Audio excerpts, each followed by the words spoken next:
2024 के बीच 2.5 लाख से ज्यादा घरों में सौर ऊर्जा का सिस्टम अब तक लग चुका है। एक अनूठी योजना है जिससे मध्यम वर्ग के परिवारों का बिजली का बिल तो मुफ्त हो ही जाता है, साथ में सौर ऊर्जा के हमारे लक्ष्य की पूर्ति के लिए भी वो कंट्रीब्यूट करते हैं। पीएम ई बस सेवा एनवायरमेंट फ्रेंडली सिस्टम तैयार करने के लिए लगभग 3400 करोड़ की सहायता से हमने पीएम ई बस सेवाओं की स्वीकृति दी है और स्टार्टअप को वित्तीय राहत और इनोवेशन को बढ़ावा देने के लिए स्टार्टअप पर 31% का बोझ डालने वाले एंजल टैक्स को समाप्त करने का भी निर्णय भारतीय जनता पार्टी की सरकार ने दिया है। National industrial corridor development programme के तहत 12 इंडस्ट्रियल जोन बनाए जाएंगे। जो 12 इंडस्ट्रियल जोन बनाए जाएंगे वो कहीं न कहीं बड़े नेशनल हाईवे से लिंक होंगे, इसके आसपास होंगे। ये national industrial corridor development programme के तहत 12 इंडस्ट्रियल जोन देश के हर क्षेत्र में बनाने का हमने निर्णय किया है।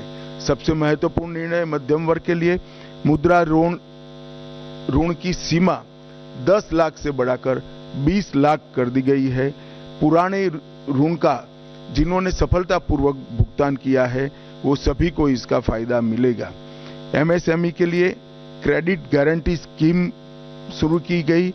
छोटे व्यापारियों और छोटे उद्यमियों को बिना गारंटी से इससे ऋण मिल पाएगा और उनके व्यापार को नई सरलता और सामर्थ्य दोनों मिलेगा। सशक्त युवा ये किसी भी देश के विकास की प्राथमिक शर्त है। 2 लाख करोड़ के पीएम पैकेज की घोषणा हमने की है जो 5 साल में 4 करोड़ 10 लाख युवाओं को इसका लाभ पहुंचने वाला है। 1 करोड़ युवाओं को टॉप कंपनी में इंटर्नशिप के अवसर, अलाउंस और एक मुफ्त सहायता राशि देने का भी निर्णय हमारी सरकार ने किया है। केंद्र सरकार ने भी लगभग कई हजार नियुक्तियों की घोषणा की है। कैपिटल एक्सपेंडिचर को बढ़ाकर 11,11,000 करोड़ तक पहुंचाना ये अपने आप में एक मील का पत्थर है। इससे कई युवाओं को रोजगारी के नए अवसर पैदा होंगे और हमारा इंफ्रास्ट्रक्चर भी मजबूत होगा। पीएलआई स्कीम और 12 इंडस्ट्रियल जोन के विकास से भी तजज्ञ युवाओं की नौकरियों का सृजन होगा। स्टार्टअप और एमएसएमई के लिए जो वित्तीय प्रोत्साहन हमने दिया है वो भी युवाओं के लिए कारगर साबित होने वाला है। दीनदयाल अंत्योदय योजना के तहत 10 करोड़ से अधिक महिलाओं को संगठित कर 90 लाख से अधिक स्वयं सहायता जूथ बनाए गए हैं और लखपति दीदी योजना के तहत 11 लाख नई लखपति दीदियों को ये 100 दिन में प्रमाण पत्र दिया गया है। 1 करोड़ से अधिक लखपति दीदियां प्रतिवर्ष 1 लाख रुपया सालाना कमाई कर रही है। ये महिलाओं के लिए 1 लाख का राशि एक स्वप्न माना जाता था, आज वो सम्मान के साथ अपना जीवन जी दे। इसके साथ पर्यटन दीदियों जो गाइड का काम करेगी, पर्यटन मित्रों और ड्रोन दीदी के माध्यम से सेल्फ हेल्प ग्रुप और युवाओं को पर्यटन से जोड़ने का काम भी हमने किया है। प्रधानमंत्री जनजातीय उन्नत ग्राम अभियान, इसके तहत 63,000 जनजातीय गांवों का पूर्ण विकास किया जाएगा जिससे 5 करोड़ आदिवासियों की आर्थिक स्थिति में सुधार आएगा। ये योजना के तहत गांव को प्राथमिक जरूरियातों से और प्राथमिक सुविधाओं से संपूर्ण युक्त किया जाएगा। अनुसूचित जनजाति के दिव्यांग व्यक्तियों के लिए 3 लाख नए पहचान पत्र एक अभियान चलाकर 100 दिन में दिए गए। एकलव्य मॉडल आवासीय विद्यालय एक नए पहलुओं के साथ, नए आयामों के साथ फिर से इंट्रोड्यूस हो रहा है। वक्फ संशोधन विधेयक 2024 वक्फ संपत्तियों के प्रबंधन और संरक्षण और उसके दुरुपयोग तीनों को कमिटेड है और आने वाले दिनों में पार्लियामेंट में इसको पारित किया जाएगा। आयुष्मान भारत योजना आज देश के कई करोड़ लोगों के जीवन का सरल जीवन का आधार बनी हुई है। 5 लाख तक का स्वास्थ्य से जुड़ा सभी खर्चा एनडीए की नरेंद्र मोदी सरकार उठा रही है और ये प्रधानमंत्री जी का बड़ा महत्वाकांक्षी प्रोग्राम है। अब जैसा हमने हमारे घोषणा पत्र में वादा किया था, 70 वर्ष या उससे अधिक आयु के सभी वृद्ध नागरिकों को 5 लाख तक का मुफ्त कवरेज दिया जाएगा। इसमें जो गरीब घर में 70 साल से अधिक वाले लोग हैं उनको अपने कार्ड के अलावे और 5 लाख दिया जाएगा, तो उनका कवरेज एक प्रकार से 10 लाख तक किया जाएगा। करीब करीब 4.5 करोड़ परिवारों के 6 करोड़ वृद्ध नागरिकों को इसका फायदा मिलेगा। इसमें आय की कोई सीमा नहीं रखी गई है। 75,000 नई मेडिकल सीटें बढ़ाकर हम मेडिकल एजुकेशन के लिए विदेश पर की निर्भरता को लगभग समाप्त कर देंगे। हमारी पूरी रिक्वायरमेंट ये 75,000 सीट बढ़ने के साथ ही पूरी हो जाएगी और इसके लिए हमने 3 साल का लक्ष्य रखा है।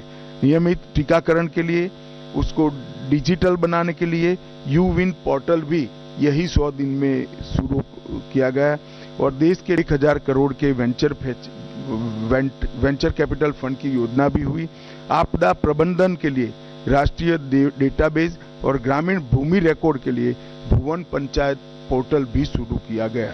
सेमीकंडक्टर, गुजरात के साणंद में सेमीकंडक्टर की इकाई स्थापित की गई और मैं आपको बड़े विश्वास के साथ बताता हूं कि आने वाले 10 सालों में भारत सेमीकंडक्टर के क्षेत्र में एक बहुत बड़ा प्लेयर बनके उभरेगा। लॉ एंड ऑर्डर का जहां तक सवाल है, पुराने ब्रिटिशरों ने बनाए हुए आपराधिक कानूनों को बदलकर 1 जुलाई 2024 को 3 नए कानून इंप्लीमेंट किए गए। भारतीय दंड संहिता, भारतीय नागरिक सुरक्षा संहिता और भारतीय साक्ष्य अधिनियम, भारतीय न्याय संहिता, भारतीय नागरिक सुरक्षा संहिता और भारतीय साक्ष्य अधिनियम, ये तीनों क्रिमिनल जस्टिस सिस्टम के पूर्ति करने वाले कानून आने वाले दिनों में हमारी क्रिमिनल जस्टिस सिस्टम को न केवल लोकभोग्य बनाएंगे, लोगों को न्याय मिलने का एक सरल रास्ता होगा, समय पर न्याय मिलने की शुरुआत होगी।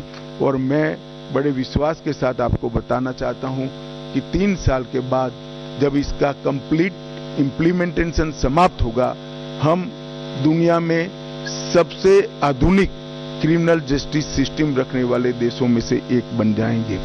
शहरी बाढ़ प्रबंधन के लिए 6,350 करोड़ रुपए की नई योजना देश में पहली बार लाई गई।